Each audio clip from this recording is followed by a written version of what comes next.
We don't lip read. By this point, you should have had enough experience so you can try. Okay. Hello and welcome to Dragnet Live from OTRGold.com. I am your host, Austin Bach, here for our final Dragnet live stream. This is episode 318. I'm here in my OTR Gold sweatshirt. I had this made a while ago. This is in gold color. I say gold, but it's just kind of this cool yellow. But excited to be here. We made it through every available episode of Dragnet we've listened together on a live stream. That's pretty incredible. Shout out to everybody in chat. We got Film Noir Buff, Ronnie, Alfredo, 7B and AZ, Chris, Mary. Mary, welcome. You made it back for the final episode. And I think I've mentioned everybody. Let's see here. Okay, so again, this is the end of the line for the Dragnet stream, but hopefully it's not the end of the channel. After today, it's going to be a little bit... there's going to be a lull while I clean off these videos from the channel that YouTube has an issue with, or that I think they have an issue with, and then I'm going to reapply to monetization. If we can get back, I'll start some new series, maybe in a slightly different format. I'm thinking maybe pre-recorded intros and just do them as premieres. But that's all TBD.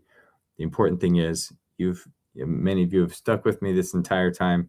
We've listened to hundreds of Dragnet episodes, and I appreciate every single one of you. So, getting back to today's episode, the title is appropriately named The Big Close. In today's episode, we're a detective sergeant assigned to homicide detail. We get a call telling you that the body of a man has been found in the motel room. There is no lead to his true identity. Our job is to check it out. Today's episode originally aired September 20th, 1955.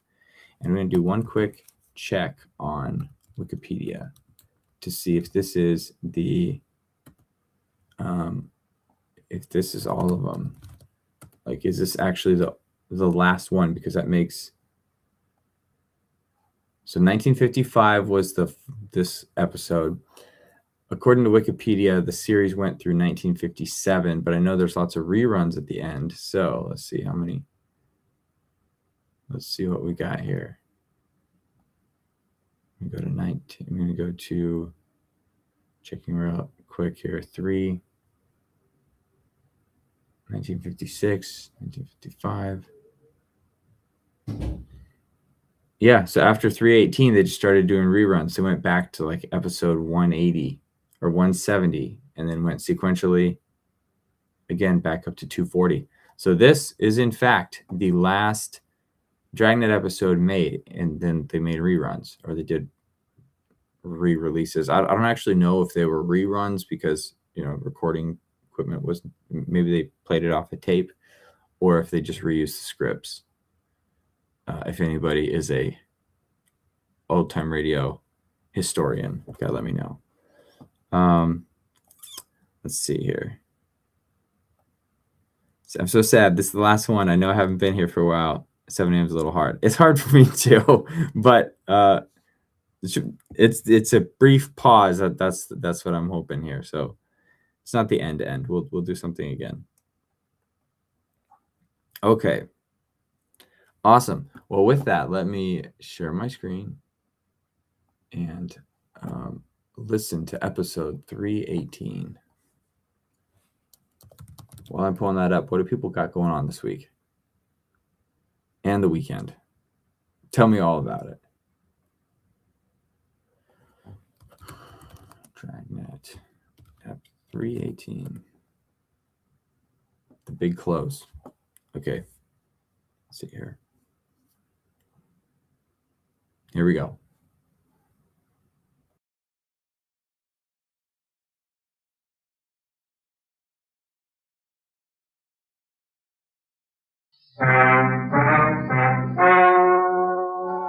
Ladies and gentlemen, the story you are about to hear is true. The names have been changed to protect the innocent.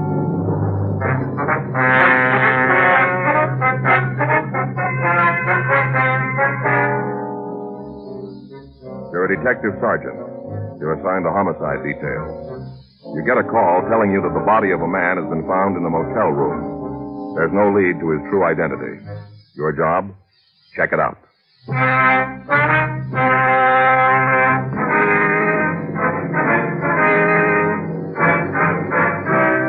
Dragnet, the documented drama of an actual crime. For the next 30 minutes, in cooperation with the Los Angeles Police Department, you will travel step by step on the side of the law through an actual case transcribed from official police files. From beginning to end, from crime to punishment, Dragnet is the story of your police force in action. It was Tuesday, July 19th. It was hot in Los Angeles. We were working the night watch out of homicide detail. My partner's Frank Smith. The boss is Captain Lorman. My name's Friday. I was on my way back from the main jail, and it was 5:27 p.m. when I got to room 42. Homicide. Hi, how'd it go? He's willing to make a statement. He copped to the whole thing. Gonna save us some time. Yeah. Could have saved a lot more if he'd gone with us last week, though. Yeah. What do you got? Paperwork. Want to give me a hand? Yeah. Here. Okay. How's the family? Pretty good. Faye thinks he's got appendicitis. Faye thinks she has appendicitis. Woke me up at 2:30 this morning. Got a pain in her side. Sure it was appendicitis. Yeah. I told her to call a doctor. No, she didn't think it was that bad. Not to call a doctor. Just enough to keep me awake worrying about it. And this morning the whole thing's gone, though. No trouble. Says it was probably heartburn. Why don't you give her a couple of your Pepto pals? Oh, Joe, that's very funny. Funny. Homicide Friday. Yeah, that's right. What's that? What's that address? No, we'll be right out. No, not anything. Right. Goodbye. Work? Work. Made it a motel out in Sepulveda. Found a body in one of the cabins. Yeah. Thinks it's a suicide.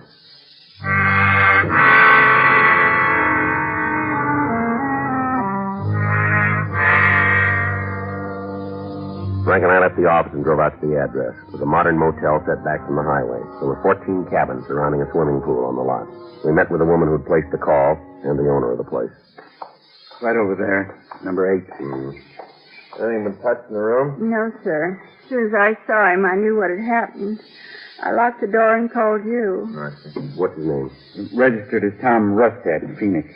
How long has he been here? About 10 days. I'd have to check the card to be sure. Is he alone? Mm-hmm. Here, I got the key. Go ahead. Thank you. Thanks. Did you touch the body at all? Oh, I should say not. I've worked around motels for a long time, yet and so nothing bothers me. Tell you, though, this almost did, like this scared me half to death. Yes, ma'am. Better call the lab, ask him to come out. Huh? Yeah. Be all right if I use the phone in the office? Well, sure, you go right ahead. It's on the desk, back of the counter. Thanks. Thing like this, it isn't going to do the place any good. I hope it can be played down in the papers. Yes, sir. This is the first kind of trouble we've had. Suicide. Sure isn't going to help. Wish there was some way to change it. Well, there is, but that wouldn't help much either. What do you mean? He's dead, isn't he? Yeah, but he had help.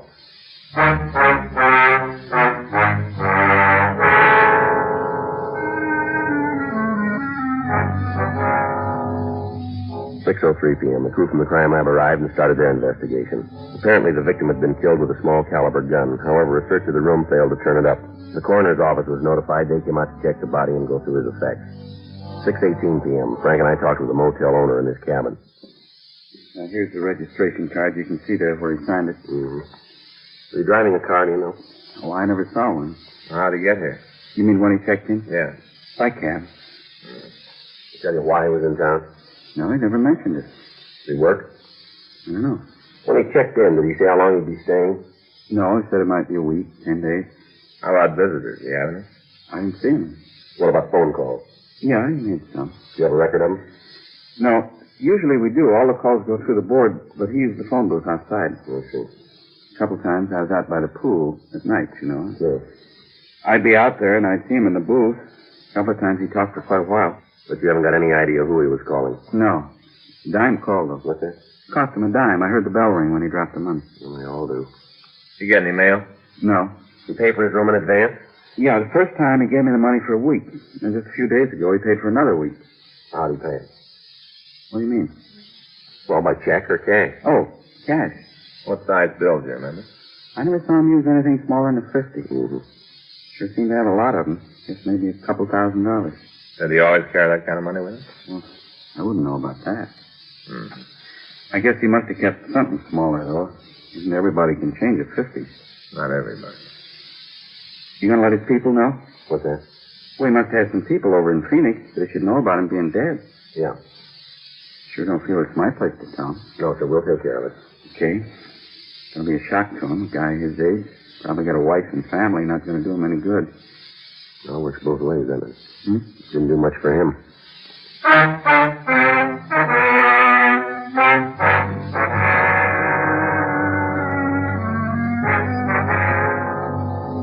In going over the place, the crime lab found the room had been ransacked. Although none of the possessions of the victim had been taken, there was no money in the room and no personal identification could be found. The place was gone over for fingerprints. Several clean sets were lifted, but they belonged to the dead man. No other usable physical evidence was recovered. The coroner's office checked through the victim's luggage. In one of the suitcases, they found an unstamped letter addressed to a June Russell in Reno, Nevada.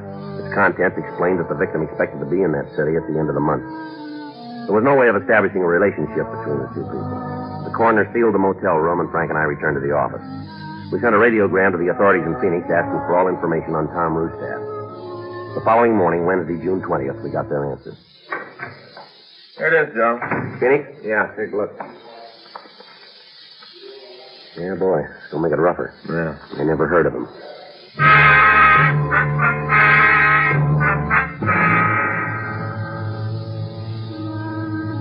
In the hope of getting an identification of the victim, his fingerprint classification and description was sent to George Brereton up at CII Sacramento, FBI headquarters in Washington, and to the police departments in the 7 western states. A close check of his clothing revealed that Tom Rustad's suits were tailor-made and had been made in Reno. We contacted the authorities there and asked them to check on the tailor shops in the area. We also asked if they check out the woman Rustad had written to. While we waited for the answer, we contacted the cab company that had serviced the area around the motel. We asked them to go over their way bills and report all trips from the motel and all trips to the address. 2 hours later, we got the list and started to check out the drivers. Sure, I remember the guy. A couple more like him, I could buy my own cab company. What do you mean? Well, he's a big tipper. Never had anything less than a half a sawbuck. Mm-hmm. Down at the stand, got to be a real battle. Who's going to pick him up? You know, the loop. Yeah. Where'd you usually take him? Well, different places, restaurants, shows, different places. Did he ever tell you what he was doing in town? Well, we'd talk, a long drive downtown gets kind of dull. A couple of times he rode in the front seat with me. Guess maybe the company wouldn't like it, but that's the way he wanted it. Mm-hmm. What'd you talk about? Weather, fishing, lots of things. Yeah. Mostly about girls, though. He thought he was quite a ladies' man. The way he dressed, all that money he should have been. You ever see any of his friends? Listen, how come you're asking all these questions? It's a police matter. I knew that when I got the word from the front office. They told me to ride with you all the way. Well, what's the beef? You after Rustad or something? Investigation. Oh. Now what about his friends? Well, I sure wouldn't want him to find out, blow the whole deal. Probably wouldn't call me anymore. What's that? Marcia. Who? I don't know her last name. Some bimbo Rustad knew. Ever meet her? Not Mom. What's that mean? Why, she was in the cab. I'd pick him up here, drive over to her place, and take the two of them down to a restaurant. Mm-hmm. So, real beaut. Was tall, blonde, gorgeous. Rustad was pretty friendly with her, was he? Yeah, I guess so. The way he talked, he liked her a lot. You got her address? Yeah, I suppose. Huh? Well, you guys roust this can lead right back to me. Cause a lot of trouble. Tell you, he's a funny guy. Talk about a lot of things, but he don't like to have you ask questions, especially about him. Yeah. Got real touchy when I talk about where he was from, what he did for a living. Yeah. That's why it's important you don't get in any trouble with him. I can use those tips. Well, don't count on them anymore. Huh? They won't be coming.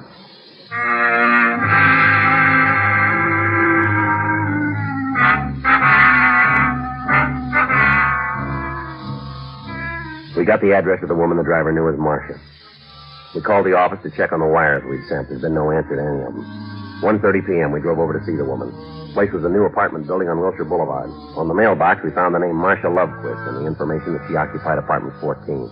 We went up and rang the bell. Well, doesn't look like she's home. Yeah. Let's check with the manager. All right.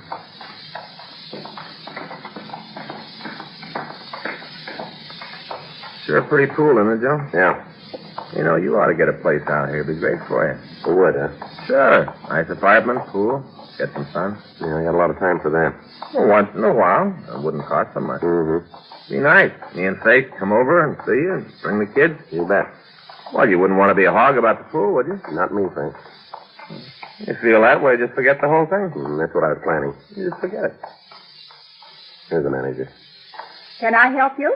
Wonder if you could tell us where you can find Miss Lovequist. Martha?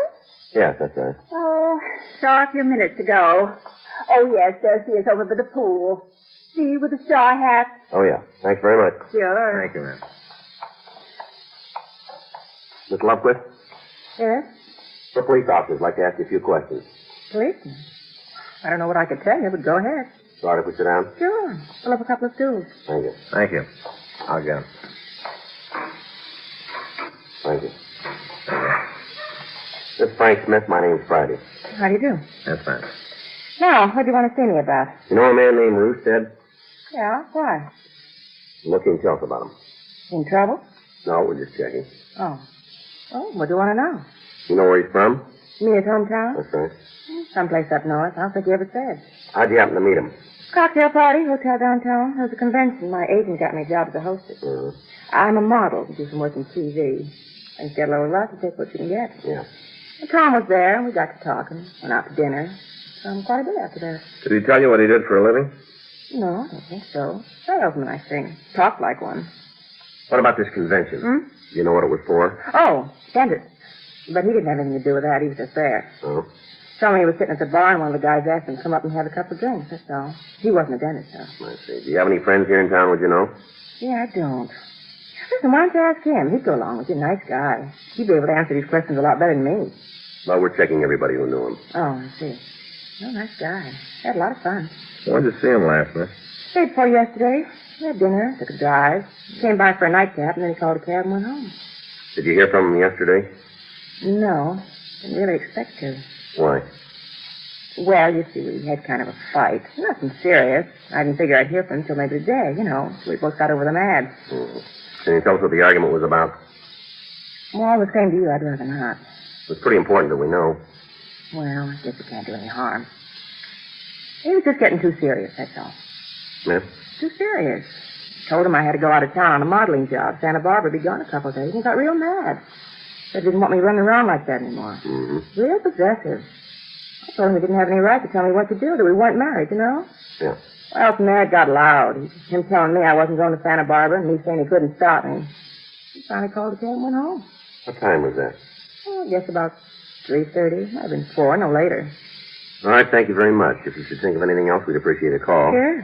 I'll leave you one of our cards. Ask for either one of you? Yes, ma'am. Hey, I'll tell you who you ought to talk to. Who's that? Well, you ought to see him anyway. I haven't heard anything, but Tom might have gone over there. Who?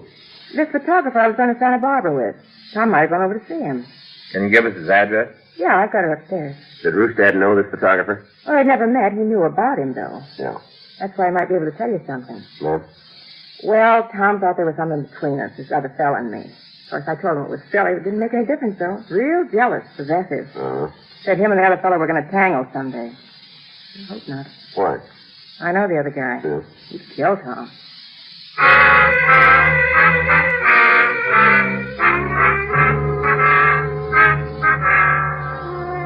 We got the name and address of the photographer, and then we drove back to the city hall.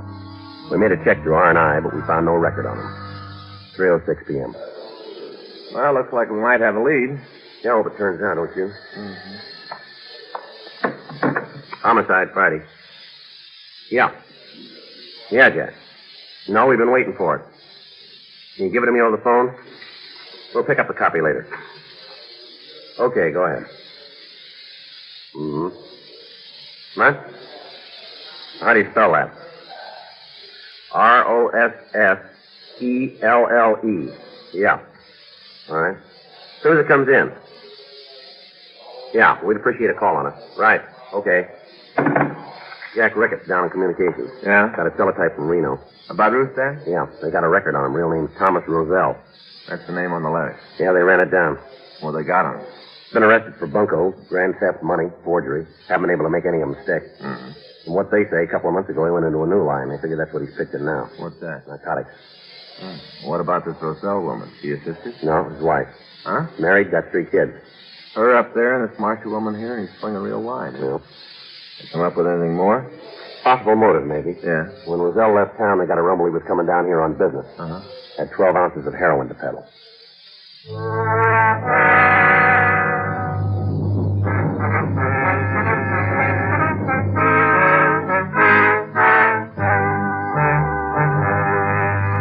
We put in a call to Narcotics Division and talked to Captain Walter.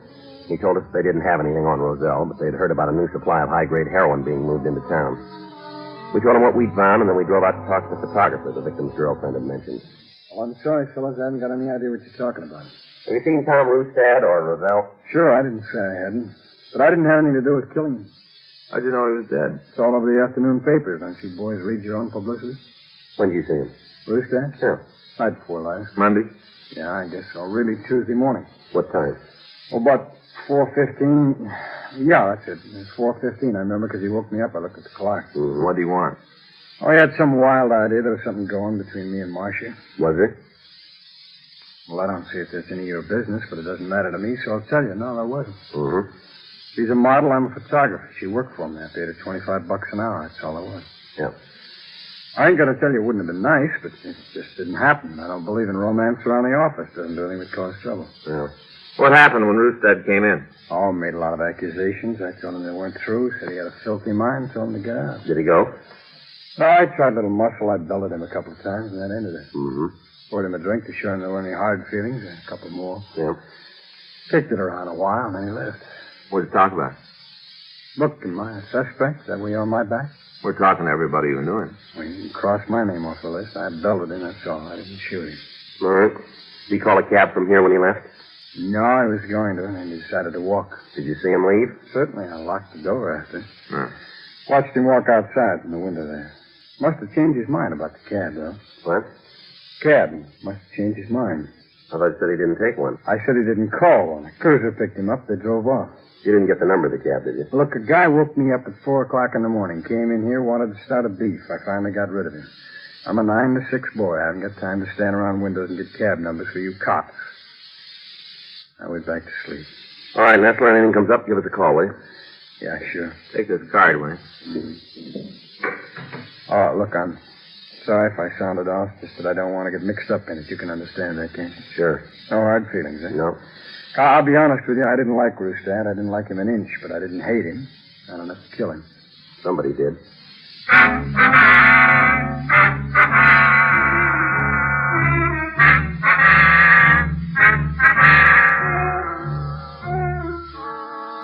We contacted the cab company again and asked them to check the way bills from Nestler's address. They came up with one trip on Tuesday morning. The dispatcher gave us the driver's name and told us where we could find him. Yeah, I remember the guy. Looked like he had a beef with somebody, real cut up. Mm-hmm. Where'd you take him? I think, it was a hotel downtown. Remember the name? I dropped him off at the corner of Margot. He went into a hotel there. See now. The Rolling Arms, I think it was. Yeah, that's the place. All right, thanks a lot. I'm glad to help out. Say, this fella, he the same one who was killed yesterday? That's right. Well, I sure seen a lot of him. Newspapers, television, a lot of him. Always works that way, don't it? What do you mean? After you're dead, you're famous. Mm-hmm. When it's too late to enjoy it.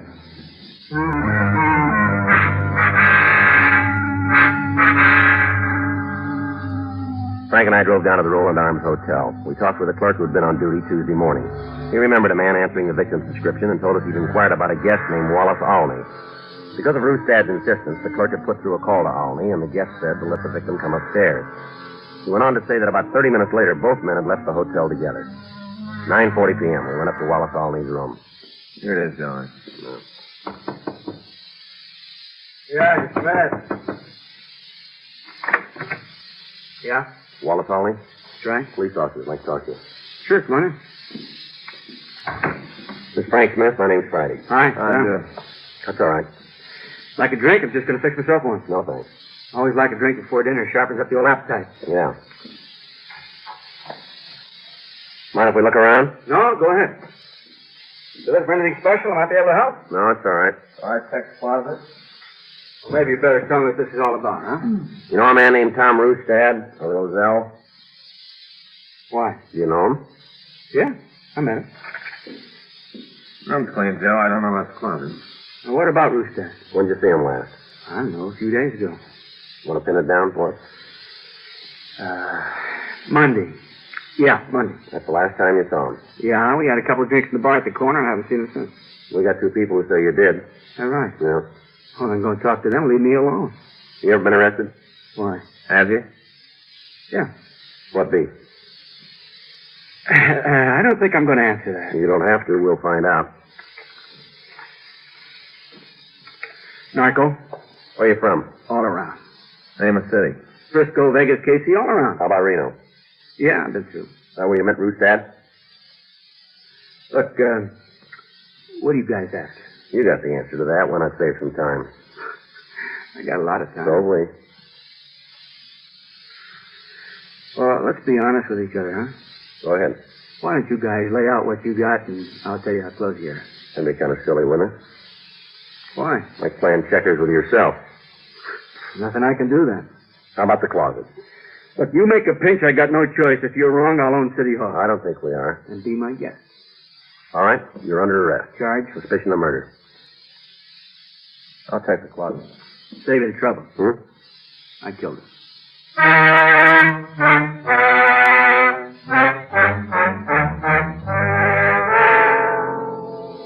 The search of the closet turned up a driver's license and other identification for Thomas Roselle. They also found a .25 caliber gun, $2,700 in cash, and a quantity of heroin.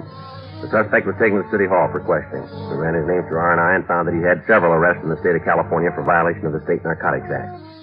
12:16 a.m. We got the full story.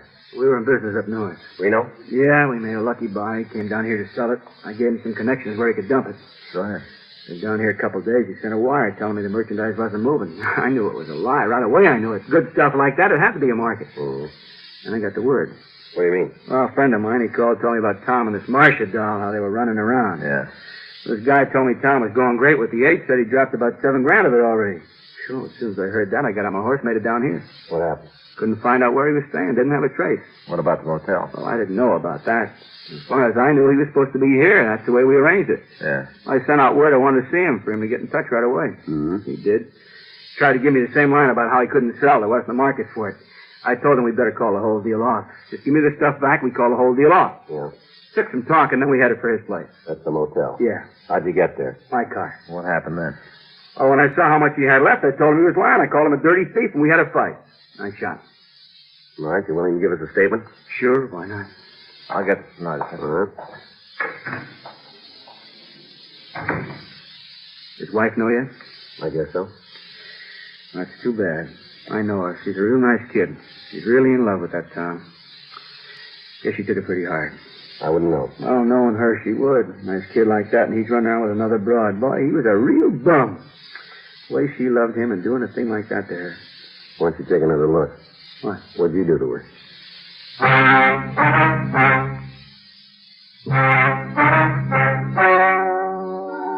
The story you've just heard is true. The names were changed to protect the innocent.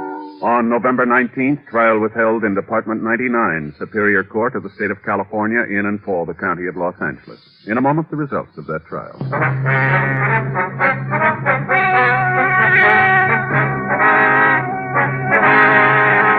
Wallace Hamilton Olney was tried and convicted of murder in the second degree and received sentence as prescribed by law. Murder in the second degree is punishable by imprisonment for a period of from 5 years to life in the state penitentiary.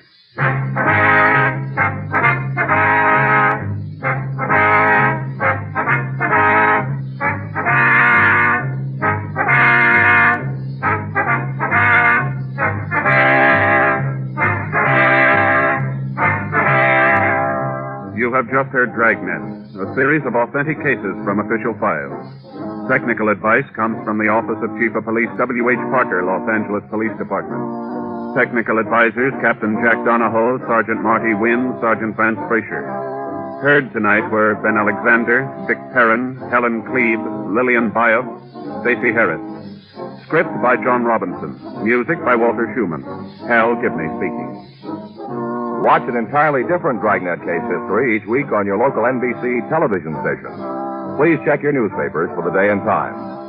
Chesterfield has brought you Dragnet, transcribed from Los Angeles.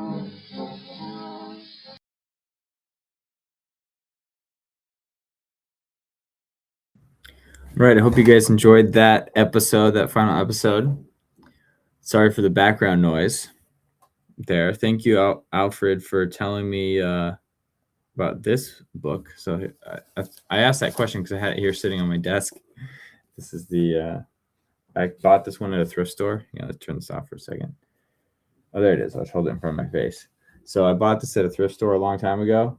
Ooh, the Stephen Ambrose Band of Brothers book. I saw the TV show even far further back than that, but then that's what I plan to read. It's not very thick, and the chapters are short, which is nice. So if you have like 5-10 minutes, you can read something and get into a nice stopping point. But I hadn't heard of Beyond Band of Brothers, and then I didn't realize who this person was for a bit because it's been a while since I've never read the book. It's been a while since I watched the show, but now I remember. I thought you were talking about this. I thought you were talking about something in the Dragnet episode, but that's awesome. I'm gonna have to go check out Band of Brothers. Mary, this is thank you for this. This is kind of also what I want to leave with you all. Thank you very much for being a part of this community, for coming out and supporting, tuning into these streams and being active in chat. It's been a lot of fun.